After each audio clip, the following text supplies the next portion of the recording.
أهلا بكم مشاهدينا إلى هذا اللقاء الخاص من إكسترا نيوز مع السفير الفرنسي بالقاهرة السيد ستيفان Romaté.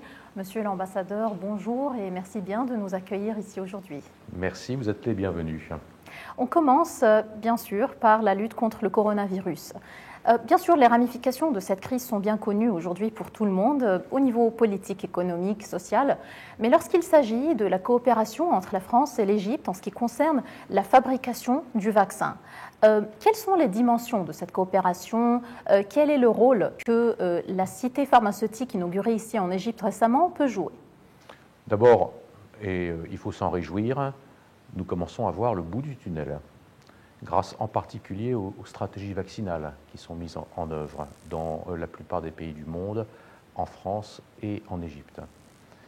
Et puis, le coronavirus, même s'il est toujours là, nous espérons qu'il ne deviendra bientôt qu'un mauvais souvenir. Il faut maintenant que nos populations continuent à être vaccinées massivement. Et l'accès au vaccin est très certainement la clé pour les mois qui viennent. L'Égypte s'est lancée dans un partenariat avec un certain nombre de pays étrangers pour fabriquer ici des vaccins. Le rôle de la France avec d'autres pays européens, c'est de faire en sorte qu'au-delà de la fabrication de vaccins ici, l'Égypte puisse disposer des quantités de vaccins nécessaires pour sa population. Et nous avons mis en place un mécanisme international qu'on appelle COVAX et qui permet aux pays, principalement aux pays les plus développés, d'acheter des vaccins grâce à ce qu'on appelle une facilité vaccin et ensuite de mettre ces vaccins à la disposition d'un certain nombre de pays. Et c'est ainsi que l'Égypte a pu bénéficier au cours des semaines précédentes de l'envoi de vaccins, notamment au titre de cette facilité COVAX. Mais au-delà de la vaccination, qui est une nécessité, et il faut appeler tous les gens à aller se faire vacciner, en France comme en Égypte, ce qui est important aussi, c'est de se projeter dans l'après-Covid. Et nous voyons bien que le thème de la santé est un thème essentiel et que la coopération dans le domaine de la santé va devenir un enjeu important. Et dans les mois qui viennent, dans les années qui viennent, l'intention de la France, c'est de mettre la santé au cœur de notre relation bilatérale et de développer une coopération de grande envergure sur des partenariats de santé. Ça va évidemment dans le domaine, ça couvre les domaines de vaccins, le domaine de la coopération hospitalière, le domaine de la formation. Dans ce sens, vous avez déclaré auparavant que la France souhaite appuyer la mise en œuvre du projet égyptien de la couverture médicale universelle pour l'ensemble du peuple. Quelles sont les dimensions de ce support? Alors ça, c'est une très grande ambition de l'Égypte qui s'est donné une période de temps de 15 ans pour effectivement parvenir à une assurance médicale universelle au terme de laquelle chaque Égyptien effectivement bénéficiera d'une couverture santé et d'un accès au système de soins et d'un enregistrement avec un dossier patient, ce qu'on appelle un dossier patient, c'est-à-dire que chaque Égyptien aura accès à un dossier numérique, digital de santé, comme ça se passe dans beaucoup d'autres pays. Et nous pensons que c'est un projet extrêmement important pour l'Égypte, un projet très important pour la population égyptienne et pour son accès aux soins. Et nous avons donc décidé, effectivement, en accord avec les autorités égyptiennes, bien entendu, de contribuer au financement de cette protection médicale universelle, de cette assurance médicale universelle. Et en particulier pour la première phase pilote qui s'est mise en place à Port Saïd depuis l'année dernière. Et nous sommes à la disposition des autorités égyptiennes pour poursuivre cette coopération et continuer à assurer un financement au fur et à mesure des étapes de ce grand projet d'assurance médicale universelle en Égypte. Les relations bilatérales entre la France et l'Égypte sont des relations en fait multidimensionnelles. Et bien sûr, il y a plusieurs dossiers régionaux d'intérêt commun entre les deux pays. Parlons d'un sujet d'actualité, c'est le conflit israélo-palestinien. Monsieur Le Drian a parlé de l'importance des efforts de l'Égypte pour la consolidation de la trêve à Gaza. Comment percevez-vous ces efforts? Comment voyez-vous le chemin pour établir un processus politique réel? D'abord, il faut rendre hommage au rôle qu'a joué l'Égypte. Sans l'Égypte, il n'y aurait pas eu de cessez-le-feu qui est intervenu depuis maintenant une semaine. L'Égypte a joué un rôle essentiel grâce à ses contacts avec Israël, grâce à ses contacts aussi avec l'ensemble des mouvements palestiniens et en particulier avec le Hamas. Et ceci, tout simplement, met en lumière le rôle irremplaçable que peut jouer l'Égypte dans la région. Un cessez-le-feu, c'est bien, mais maintenant il y a trois autres priorités. D'abord, il faut consolider ce cessez-le-feu, faire en sorte qu'il puisse durer. Et en ce moment, nous assistons effectivement à ce qu'on appelle une shuttle diplomatie, une diplomatie de la navette, où les Égyptiens, avec Israël, avec les différentes entités palestiniennes, essayent de faire en sorte que ce cessez-le-feu puisse être durable. Il est fragile, et la priorité, c'est effectivement de faire en sorte que ce cessez-le-feu dure aussi longtemps que nécessaire. Deuxième priorité, et nous y travaillons étroitement, la France et l'Égypte ensemble, mais avec aussi d'autres pays, je pense en particulier à la Jordanie, c'est l'aide humanitaire et la reconstruction de Gaza. Des destructions importantes ont été opérées. La population de Gaza en particulier a subi de plein fouet pour l'accès à la santé, pour l'accès aux produits alimentaires, pour l'accès aux produits à l'énergie tout simplement, a subi les conséquences de cette crise très difficile de ces 15 derniers jours. Il faut donc aider la population de Gaza. Et nous coordonnons avec nos amis, nos partenaires égyptiens, avec aussi nos partenaires jordaniens pour assurer une distribution d'une aide humanitaire et puis, dans un deuxième temps, engager la reconstruction des infrastructures qui ont été détruites, et je pense en particulier aux infrastructures de santé et aux infrastructures dans le domaine de l'éducation. Mais le cessez-le-feu, c'est bien, la reconstruction, c'est bien, mais s'il n'y a pas l'ouverture d'une perspective politique, nous savons très bien qu'une nouvelle crise peut survenir à tout moment. Et il est donc essentiel de relancer une perspective politique et d'ouvrir un avenir aux Palestiniens. Tant que cette question de l'État palestinien ne sera pas réglée, ce conflit restera au cœur des tensions qui agitent le Proche-Orient. Il est donc essentiel de redonner cette perspective politique, de reprendre une négociation avec un objectif, une solution à deux États, doter, faire en sorte, offrir un avenir à la population, à la jeunesse palestinienne, pour qu'elle puisse disposer le plus rapidement possible de son État. Et nous sommes en train d'y travailler avec nos amis égyptiens. Il faut absolument reprendre l'initiative. Les Américains ont un rôle essentiel à jouer. Reprendre l'initiative pour redonner une perspective politique sans laquelle une nouvelle crise peut survenir à tout moment. Un dossier régional aussi de préoccupation prioritaire, c'est bien sûr l'Afrique. Et ici, on parle des deux conférences à Paris à propos du Soudan et à propos de l'économie des États africains. Premièrement, la conférence liée au Soudan.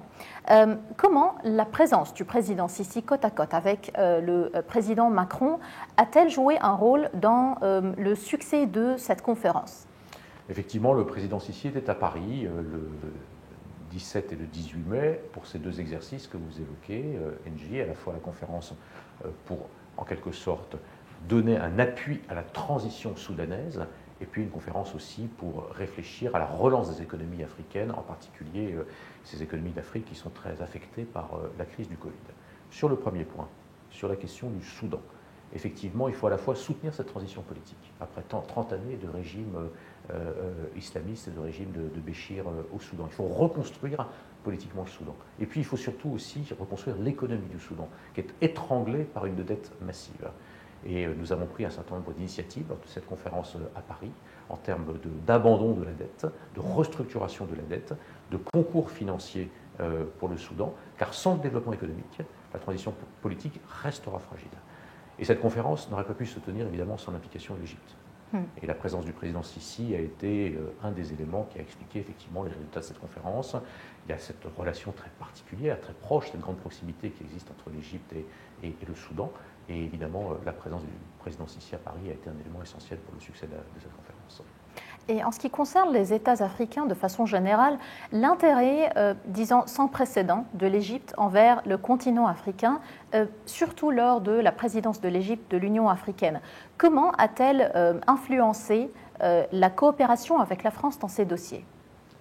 L'Égypte est un pays dont une partie du destin, une grande partie du destin s'inscrit en Afrique. C'est avec d'autres pays, je pense en particulier au Nigeria et à l'Afrique du Sud, l'Égypte est une des grandes puissances du continent africain.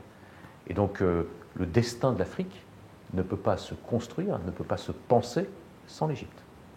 Et puis l'Égypte participe en particulier sur le plan de la sécurité. Je pense notamment aux soldats égyptiens qui sont engagés sous l'égide des Nations Unies dans un certain nombre de missions en Afrique. Et je pense en particulier au Sahel, au Mali, mais également dans d'autres pays. L'Égypte contribue aussi, par ses entreprises, à un certain nombre de grands projets en Afrique. Une partie de la diplomatie égyptienne se développe en Afrique. Et puis en ce moment, les tensions autour du barrage de la Renaissance, qui fait que l'Égypte aussi regarde vers l'Afrique. L'Égypte présidait l'année dernière l'Union africaine. Elle est encore cette année membre de ce qu'on appelle la Troïka. Et donc effectivement, la France s'intéresse de très près à l'Afrique. L'Égypte est une grande puissance africaine, également évidemment une grande puissance de la Méditerranée et du Proche-Orient. Mais ce destin africain de l'Europe, de l'Égypte, fait que la France souhaite renforcer cette coopération avec l'Égypte sur l'ensemble des dossiers africains. Et de ce point de vue, la participation du président Sisi au sommet de Paris du 18 mai sur le financement des économies africaines a représenté là aussi c'était une présence très utile et très importante. Un aspect très important des relations bilatérales, c'est la coopération militaire. La coopération militaire, soit au niveau des exercices militaires, soit au niveau de l'armement. On trouve que l'Égypte a commandé à la France 30 Rafales pour 4 milliards d'euros, et c'est la deuxième acquisition de Rafales par l'Égypte. Comment percevez-vous l'importance de cette coopération dans le cadre des, disons, défis auxquels la région fait face aujourd'hui? L'Égypte est aujourd'hui dans un monde arabe et dans une région qui est traversée par tant de crises, un des très rares pôles de stabilité. L'intérêt de l'Europe, l'intérêt de la France, c'est de contribuer à cette stabilité et à la sécurité de l'Égypte. Et pour ce faire, effectivement, la coopération de la France et de l'Égypte dans le domaine de la sécurité est une des réponses à cet objectif de stabilité. Et donc nous avons développé depuis des années, depuis 5 ou 6 ans, une coopération de très grande envergure qui comporte effectivement l'acquisition d'un certain nombre de matériels nécessaires pour la modernisation des forces armées égyptiennes. Et puis nous avons engagé aussi des coopérations, notamment, vous l'avez évoqué, sous forme d'exercices, de manœuvres, d'échanges d'officiers, d'échanges d'informations, etc. Tout cet ensemble contribue effectivement à un objectif pour la France, aider l'Égypte à, rester ce pôle de stabilité qui est absolument nécessaire pour la sécurité de l'ensemble de la région. La coopération économique est bien sûr au cœur des relations bilatérales. On parle d'un total d'investissement français en Égypte de 5 milliards d'euros. On parle de la présence dans le marché égyptien de 165 compagnies françaises. Selon les discussions entre les officiels égyptiens et les représentants de plusieurs compagnies françaises, il y a une tendance d'augmenter leur investissement en Égypte. Selon vous, quels sont les secteurs qui témoigneront une croissance notable dans les investissements français? Vous avez cité un certain nombre de chiffres. La France souhaite renforcer sa présence économique en Égypte, développer son commerce, développer la présence de ses entreprises, développer ses investissements. Parce que l'Égypte est d'abord un pays avec un potentiel et des besoins, notamment avec tous les grands travaux dans tous les domaines, qui sont énormes. Et nous pensons que les entreprises françaises peuvent aider l'Égypte à répondre à ces besoins de développement. Et puis la situation économique égyptienne est très favorable. Malgré le Covid, l'Égypte connaîtra une des croissances les plus importantes au monde, avec une croissance probablement cette année de plus de 5%. Peu de pays pourront afficher une telle croissance malgré la crise sanitaire. Et donc tout ceci, effectivement, crée un intérêt très fort des entreprises françaises pour le marché égyptien, qui est en plus un grand marché de 100 millions de consommateurs, un grand marché qui donne aussi accès, nous en parlions à l'instant, à l'Afrique, à l'ensemble de la région, grâce à des infrastructures de très grande qualité. Et donc, il faut que les entreprises françaises profitent en quelque sorte de tous ces atouts du marché égyptien. Et puis, l'Égypte est un pays qui a besoin de créer de la valeur, de créer de l'industrie. Et nous voulons effectivement ici renforcer la présence de ces entreprises, qu'elles investissent, qu'elles créent de l'emploi, qu'elles embauchent des jeunes Égyptiens, qu'elles créent de la valeur. Et donc notre ambition, c'est ce renforcement des investissements. Quels sont les secteurs? Il y a un secteur qui est essentiel, c'est l'énergie, en particulier les énergies renouvelables. L'Égypte a des ambitions importantes, la France a des entreprises de rang mondial, et nous souhaitons effectivement renforcer la présence des entreprises françaises sur les énergies renouvelables en Égypte. Je pourrais vous donner des détails, car nous avons des exemples qui montrent l'intérêt de l'Égypte pour les grandes entreprises françaises du secteur des énergies renouvelables. Autre domaine dans lequel aussi, nous en parlions tout à l'heure, nous souhaitons renforcer notre présence, c'est le domaine de la santé. Et puis, parce que l'Égypte est un pays qui se transforme de manière très rapide, tout le secteur des transports, accompagner l'évolution urbaine du pays, les villes nouvelles, la nouvelle capitale, les nouvelles cités comme El Alamein, toutes ces cités qui doivent être connectées, reliées les unes aux autres.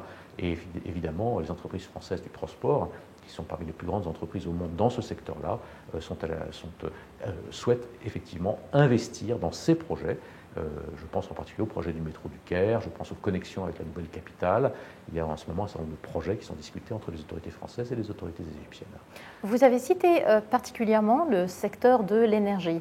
Comment l'ambition de l'Égypte de devenir un hub gazier régional a encouragé la France à, disons, renforcer son partenariat avec l'Égypte dans ce domaine? Depuis 3-4 ans, l'Égypte, effectivement, a beaucoup développé l'exploitation de ces ressources gazières, en particulier ces ressources qui se trouvent au large de ses côtes en Méditerranée orientale. L'Égypte a aussi cette ambition de devenir un pôle régional de transformation du gaz liquide en gaz naturel pour l'exportation. Transformation du gaz naturel en gaz liquide pour l'exportation et à destination du marché européen. Et effectivement, nos entreprises sont très intéressées. Une grande entreprise française, qui est un des leaders mondiaux du domaine de l'énergie, Total, va investir dans les recherches et dans la production de gaz au nord des côtes de l'Égypte. Et puis aussi, et je tiens à saluer cette initiative, l'Égypte a décidé de mettre sur pied une organisation de coopération régionale dans le domaine de l'énergie. C'est ce qu'on appelle l'EastMed Gas Forum. Et le gouvernement égyptien a proposé à la France de rejoindre cet EastMed Gas Forum, ce forum du gaz de Méditerranée orientale. Et la France en est membre depuis le 1er janvier de cette année. Et c'est, je crois, une initiative très, très intéressante et très utile de l'Égypte. Puisqu'on parle de la coopération économique entre les deux pays, on doit citer la visite de M. le maire qu'on attend ici en Égypte bientôt. Quels seront les points sur la tête de l'agenda de cette visite? Notre ministre de l'économie et des finances, qui est également ministre chargé de la relance, c'est-à-dire de la relance de l'économie française dans le contexte du Covid, viendra en Égypte dans les quelques semaines qui viennent, probablement dans le courant du mois de juin. Il vient avec plusieurs objectifs, en particulier celui de renforcer la présence des entreprises françaises ici. Il vient aussi parce que c'est quelque chose qui avait été décidé par les deux présidents. La France veut contribuer au financement des grands projets qui sont nécessaires au développement de l'Égypte. Je pense en particulier aux projets dans le domaine des transports, aux projets dans le domaine de l'eau, aux projets dans le domaine effectivement de l'assainissement et de la distribution d'eau, dans le domaine de l'énergie. Et sur tous ces projets, Monsieur le maire viendra ici avec des propositions de financement pour faire en sorte que nos entreprises puissent contribuer à la réalisation de ces projets.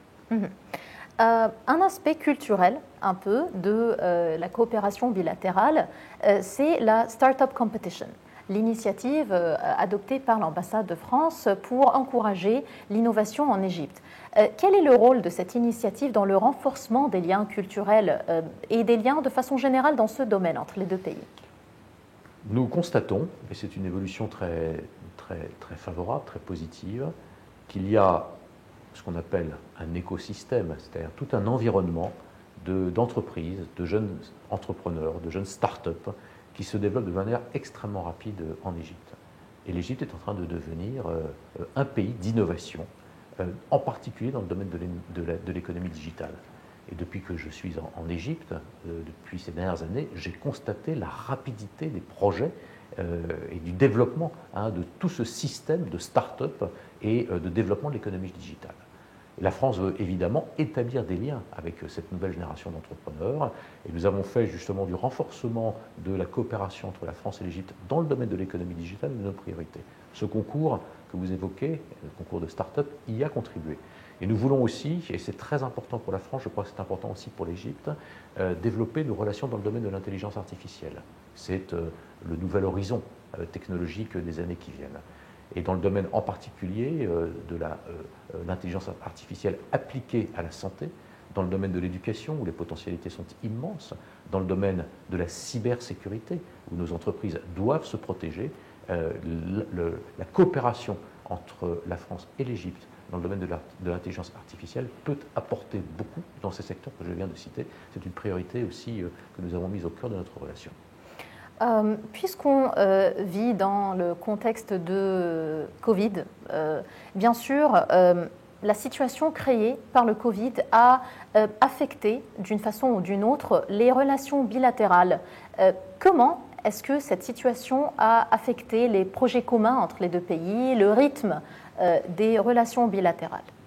Il faut effectivement constater qu'avec l'épidémie du Covid, avec les mesures qui ont été prises en matière de confinement, de mesures de protection sanitaire, celles qui ont été mises en œuvre en France depuis le printemps 2020, celles mises en œuvre en Égypte, il y a eu un ralentissement des contacts. Le fait que beaucoup de réunions se sont plutôt déroulées sur des plateformes numériques, que les échanges de délégations ont dû tenir compte de ce contexte sanitaire et se sont donc espacés. Et dans le domaine culturel aussi, les échanges se sont ralentis, tout simplement à raison du contexte sanitaire. Il faut aujourd'hui se projeter dans l'après.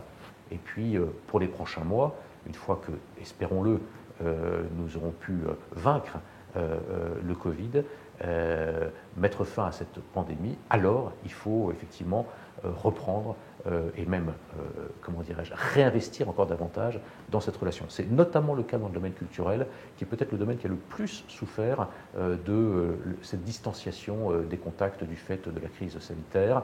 Notre priorité, dès la rentrée 2021, dès le mois de septembre, à mesure que les stratégies vaccinales se mettront en place dans nos deux pays, produiront des effets positifs, c'est effectivement de réintensifier nos échanges culturels qui ont beaucoup souffert de ce contexte, hélas défavorable. Monsieur l'ambassadeur, je vous remercie beaucoup de nous avoir accueillis ici à l'ambassade et de nous avoir donné de votre temps. Merci beaucoup, Angie, merci beaucoup à Extra News. إلى هنا مشاهدينا ينتهي هذا اللقاء الخاص من إكسترا نيوز مع السفير الفرنسي لدى القاهرة السيد ستيفان غوماتي، وأشكركم على حسن المتابعة وإلى اللقاء.